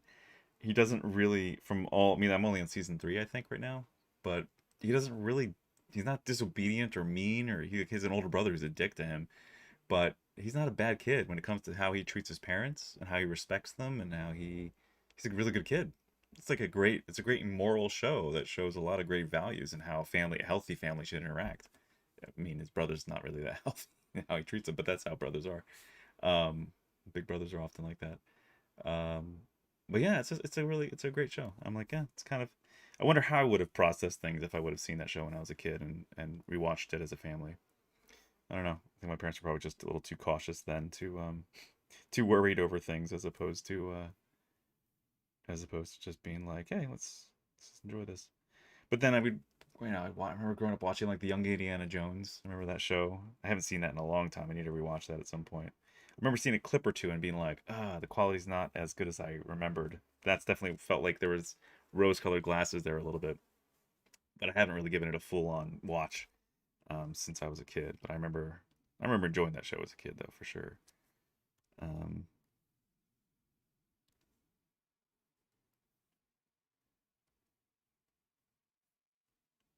but I loved Indiana Jones. I wanted to be Indiana Jones when I was a kid.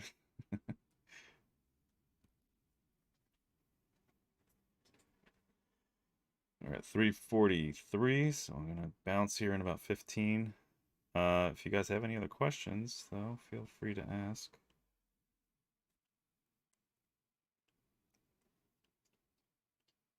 Sorry, I'm finagling with this corner of the mouth, and it just feels like it's off.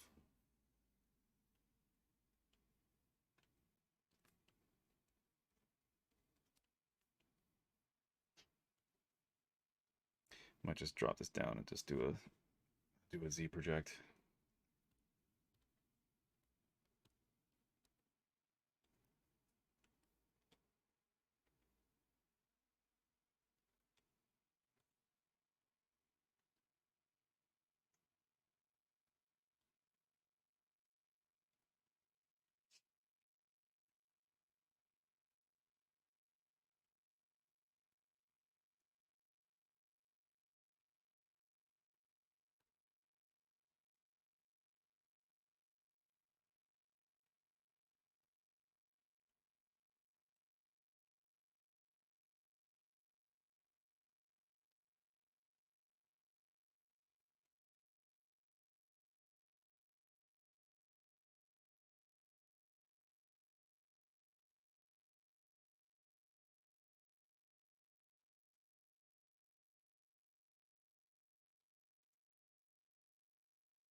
That's hilarious. You could stick a flower in an asshole, but it's still an asshole. Yeah. That's a great line. That's hilarious. Yeah. Which episode was that? I forget. That's hilarious. I remember that one though. That's great.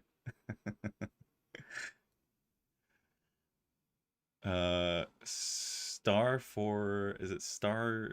Is it Strange Eye? Is that what it's supposed to say? Strangey? STR4NGI. What's up? What's up? Sup, homie?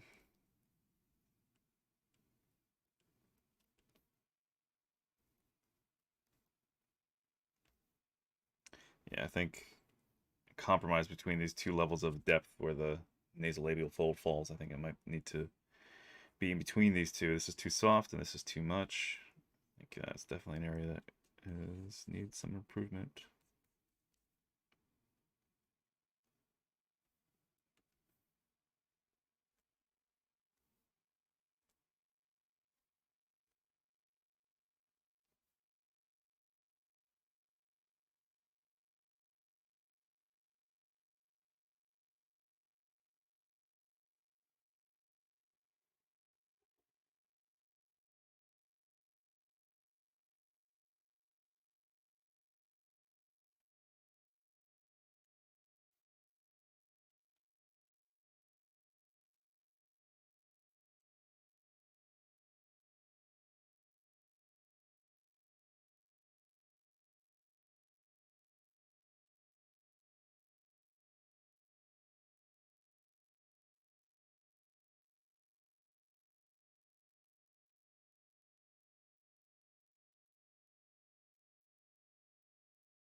Minutes.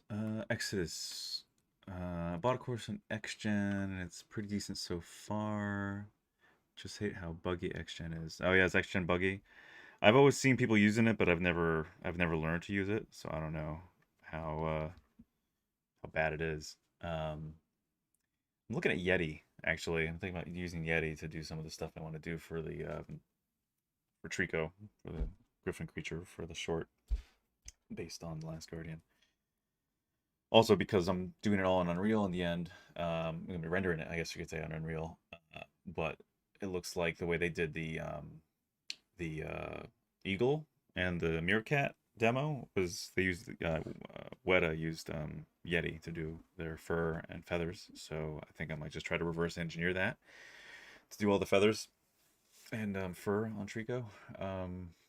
That's gonna be a beast, no pun intended. That's gonna be a large amount of work, but it'll be awesome when it's done.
You had to do any real-time hair, or was that something you passed along to someone more qualified? This man is tedious so far. Yeah, it is tedious work altogether. Yeah, I haven't really done much real-time hair at all, and no real desire to really. I'm gonna force myself to learn it to do Trico, but that's probably gonna be the extent of it unless someone has a really big bag of money that they want to throw my way to do that. Because yeah, I know I from everything I've seen, it's just a ton of work, and it's not the most fun work, really. It's tedious, like you said. Yeah, it's just laborious, just almost like how it is to put like to punch real hair into like a puppet. If you've ever seen like that process, you'll take real hair or facsimile of it, whichever. A lot of times use camel hair or other animals. Take the hair and they have like a needle puncher, which has like a little way of puncturing through like latex, foam skin latex, and punches through it, and it inserts the hair somewhere, and then as it pulls out, it kind of releases the hair and keeps it inside, attached internally. So I forget, I don't know how exactly it works. I just know that the hair is attached to the needle, inserts, pulls out, and then the needle's free of the hair, and the hair is stuck in whatever you punctured. And they do that for every single hair individually. It's like, oh, it's like watching paint dry. I mean, I get it. I mean, I totally understand that level of commitment to the tedium to get something to look the way it should and to look great at the end.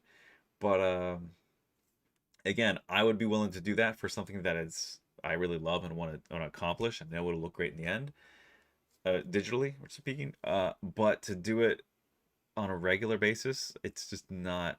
It's not my thing. Even it'd almost be better if they had someone do the manual orientation of things, and then I'd be more happy to groom it. You know what I mean? To like arrange the hair flow and guide all that. But it's that kind of all happens at the same time. I think from what I've seen, you're establishing where the hair is going to be growing from using guides, and then the guides generally tell you the direction of the flow.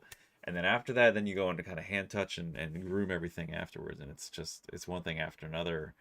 And that's not as bad, I guess, as hair cards. Hair cards is almost worse, I would think, because you have to arrange the cards and see how the texture looks on them and position them every single card. But it's not as many as like manually doing a hair punch. But then again, you're just growing hair from splines when you're doing it like individual strands in that sense.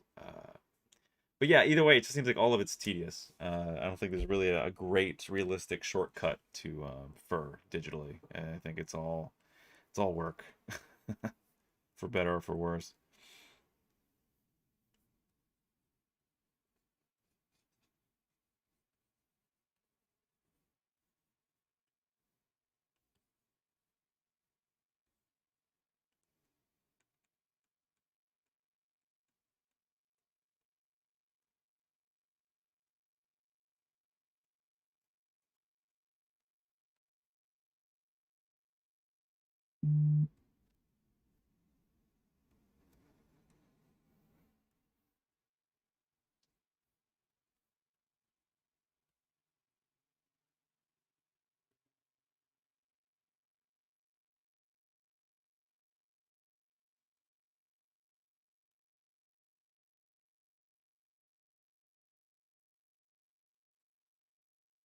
Anyone else here loves Speed? I love the movie Speed.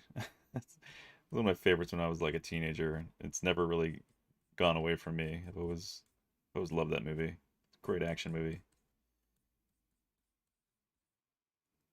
I think that's where I first really got exposed to who Keanu Reeves was as an actor.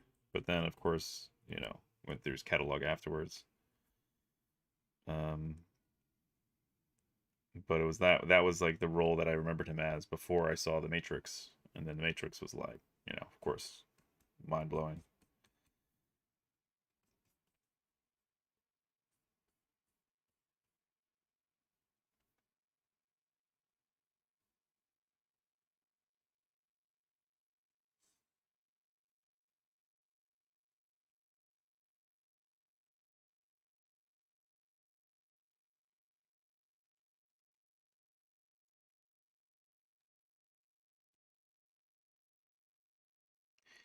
Yeah, this is looking better now. I think those creases were just way too strong.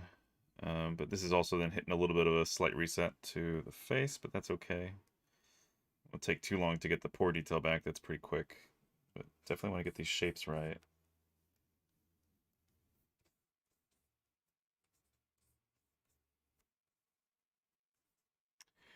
Alrighty, well, we're at 4, so I'm going to save this here, and I might pick it up later this week, because I'm frustrated to leave it like in this sort of undone state, where at least it's not sort of like, it's improving, but it's still like regressed a little bit, as far as like its progress, but not by much. It won't take too long to get it back where it should be, but, come on. I'm gonna do a quick save here just in case before anything else happens.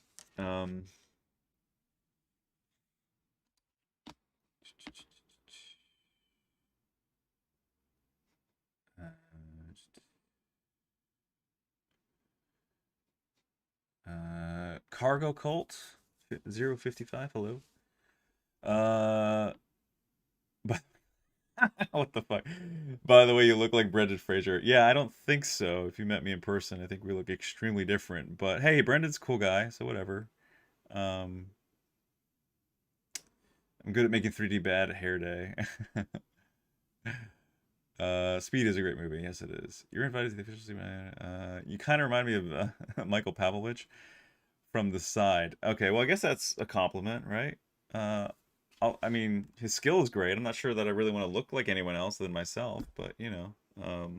Speaking of bad hair day, yeah, that's what it's been for me. It's just been terrible hair day, but whatever. All right, guys and gals. I'm assuming that there's maybe a female in there somewhere, but or someone who identifies as one. Have fun with your weekend, what's left of it. So Michael Pavlovich looks like Brendan Fraser, right? Yeah, not really. No. Yeah, not really. Um, anyway, guys, it's a little past the hour, so it's time for me to mosey on out of here. What an epic conclusion. Hilarious. Yeah. Yeah, of course. You're welcome. You're welcome for the stream. I hope it was fun or informative or something for you guys. I mean, I'm sorry it wasn't like the most epic motion as far as where we went from to where we are now. But I think it's looking more and more like Keanu, which is good. I think we're almost there, really. I really do at this point. I think this side is overall good. We got just little touch-ups and then back to pores. Here, same thing. I might just keep working on that for now off stream, but we're almost there.